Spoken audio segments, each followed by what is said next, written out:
వలిగొండ మండలం పెద్దవావిగూడెంలో వందల ఏళ్లుగా సాగుతున్న సాగుబాటును కొంతమంది వ్యక్తులు అడ్డుకోవటానికి నిరసిస్తూ రైతులు ఎంఆర్ఓకు ఫిర్యాదు చేశారు. సర్వే నెంబర్ 287లోని బాటను కొనసాగించాల్సిందిగా కోమటిరెడ్డి మాధవరెడ్డితో సహా పలువురు రైతులు డిమాండ్ చేశారు. గ్రామస్తులను విచారించకుండానే తప్పుడు నివేదిక ఇచ్చారంటూ రైతులు ఆవేదన వ్యక్తం చేస్తున్నారు. నిబంధనలకు విరుద్ధంగా వ్యవహరించిన అధికారులపై కఠినమైన చర్యలు తీసుకోవాల్సిందిగా వారంతా కోరారు.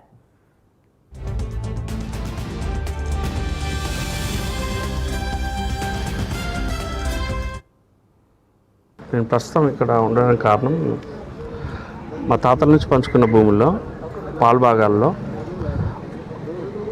పాలవల భాగం నుంచి పోతుండే సర్వే నెంబర్ నుంచి మీ బాట 100 సంవత్సరాల నుంచి అదే బాటలో వెళ్తుండేది.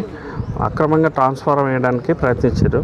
అయితే మేము అడ్డుకుంటే వాళ్ళు సర్వే చేయించుకొని నా సర్వే నెంబర్ నా ఇష్టమని దౌర్జన్యానికి పాల్పడుతారు. అట్లే అదే బాటలో భూమి గ్రామ దేవత కూడా ఉన్నది. ఆ గ్రామ దేవతను కూడా తొలగించాలని ప్రయత్నిస్తున్నారు. సర్వేయర్ కానీ ఇక్కడ ఉన్న విలేజ్ పాలనా ఆఫీసర్ కానీ ఇచ్చిన తప్పుడు సర్వేల వలన చాలా ఇబ్బందులు అవుతున్నాయి. దీన్ని గమనించి చర్యలు తీసుకోవాలని కోరుకుంటున్నాం. సామ రామరెడ్డి, మల్లారెడ్డి, స్వామిరెడ్డి ముగ్గురు పాలిభాగాల కింద భూమి డివైడ్ చేసుకొని తొవ్వలు తీసి పైకెళ్ళే రైతుల కోసం తొవ్వలు తీసి దాన్ని భూమిగా బాటగా డిక్లేర్ చేసింది. అది 70 ఏళ్ళ కింద చేసారు.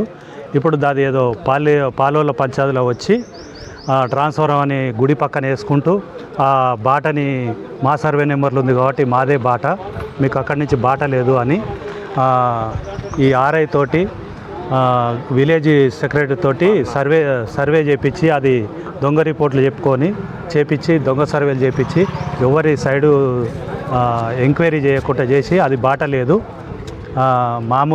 అది మామూలు ల్యాండే, దాన్ని ఆక్రమించుకొని బాట పోతురని సర్వే చేసి ఎంఆర్ఓకి ఇచ్చి ఎంఆర్ఓ తోటి సర్టిఫికేట్ చేసుకొని వాళ్ళ పాలిభాగం ఉన్న ఆయనకి మీద కేసు పెట్టి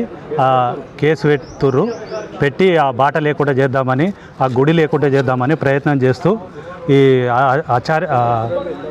దౌర్జన్యానికి పాల్పడుతున్నారు. తగిన న్యాయం చేసి చర్య తీసుకోగలరని మనవి.